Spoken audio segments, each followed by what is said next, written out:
Olá, vamos falar um pouquinho hoje sobre a esquizofrenia e o transtorno do espectro autista. O autismo a gente tem falado em outros vídeos aqui no canal, vocês podem dar uma acompanhada aí em vídeos prévios. Mas a esquizofrenia, vamos falar um pouquinho sobre isso.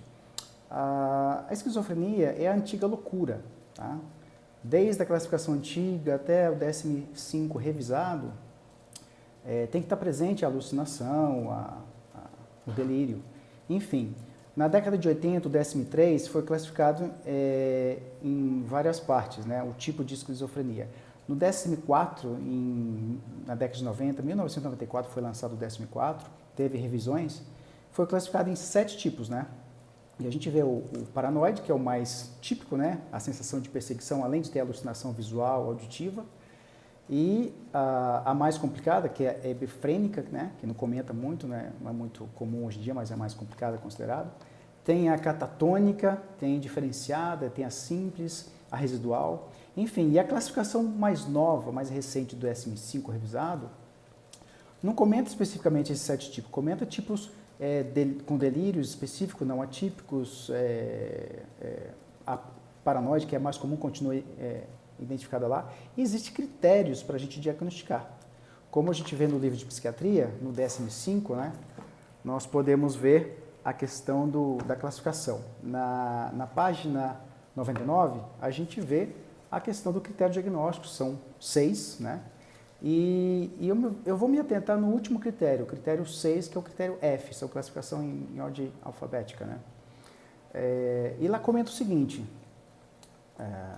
a classificação do diagnóstico, né, o critério diagnóstico, comenta que se o paciente já tem o critério esquizofrênico, tem presença de alucinações, outros critérios relacionados, história pregressa, sensação de perseguição, que é muito comum, e ele tem história prévia de autismo, transtorno do espectro autismo, tem que estar ausente a questão da alucinação visual, auditiva e toda essa questão da própria esquizofrenia. Então, é bem interessante porque a questão da esquizofrenia era loucura e antes era tudo classificado no mesmo saco. Então, hoje, a gente vê que quem estudou muito isso foi o Dr. Hans Asperger, né, que até hoje tem a nomenclatura no nome dele, o autismo de alta funcionalidade, de alta performance, que é o Asperger, né? Muitos mantêm essa nomenclatura porque alguns pais têm aquele preconceito, aquele tabu da questão do autismo. Eles falam, não, meu filho é Asperger. E, enfim, mas ele diferenciou muito isso aí. Ele que começou a tirar o transtorno do espectro autista dentro da esquizofrenia. E foi em 1947, quando ele se tornou professor acadêmico da Universidade de Medicina de Viena. Foi um médico austríaco.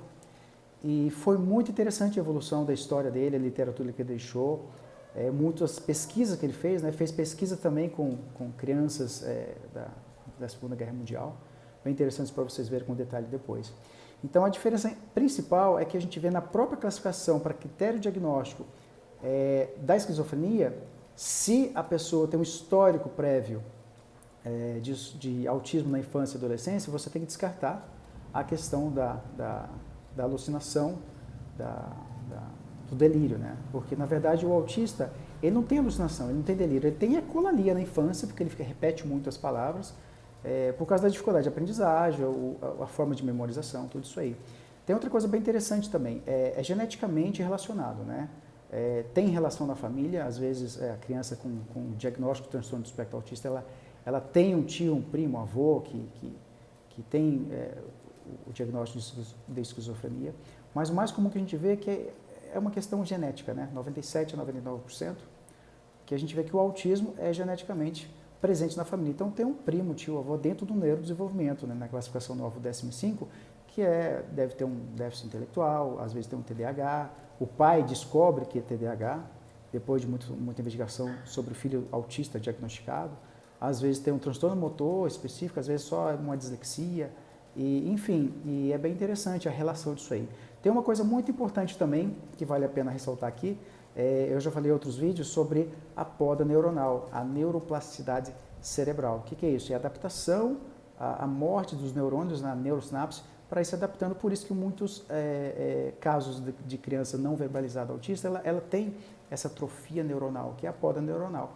E existe uma poda importante na adolescência, de 12,5 até 13, 14 anos, que tem uma relação muito forte com a esquizofrenia. Às vezes a criança tem um diagnóstico de autismo na infância e ela pode ter uma, sim, dependendo de vários gatilhos, algumas causas não como epigenética, que não é questão genética, a evolução neurológica da criança pode sim desenvolver uma esquizofrenia, principalmente na questão da neuroplasticidade na poda neuronal de adolescente, que é muito comum isso aí.